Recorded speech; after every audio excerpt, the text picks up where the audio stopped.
2024 நாடாளுமன்ற தேர்தலுக்காக காங்கிரஸ் தனது தேர்தல் அறிக்கையை இன்று வெளியிட்டுள்ளது. அதில் புரட்சிகரமான பல திட்டங்கள் இருக்கின்றன.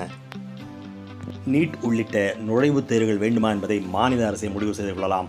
விவசாயிகளுக்கான குறைந்தபட்ச ஆதார விலைக்கு சட்டப்பூர்வ அங்கீகாரம் வழங்கப்படும். SC/ST OBC பிரிவினருக்கு 50% இடஒதுக்கீடு தரப்படும். ஏழைகளான உயர் சாதியினருக்கு கொடுக்கப்படும் ரிசர்வேஷன் இனிமேல் அனைத்து சாதியினருக்கும் என்று மாற்றியமைக்கப்படும். 100 நாள் வேலை திட்டத்துக்கான கூலி 400 ரூபாயாக மாற்றப்படும். MLAக்கள் MPக்கள் கட்சி தாவினால் உடனே அவர்களது பதவி பறிக்கப்படும்.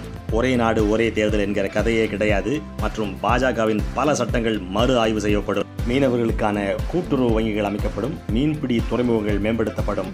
பாஜக கொண்டு வந்த GST நீக்கப்பட்டு GST 2.0 அறிமுகப்படுத்தப்படும். ஏழைகளுக்கான மருத்துவ காப்பீடு 25 லட்சமாக உயர்த்தப்படும். தனிநபர் வருமான வரியும் ஒரே விதமாக நிலையாக இருக்கும் வகையில் சட்டம் கொண்டு வரப்படும்.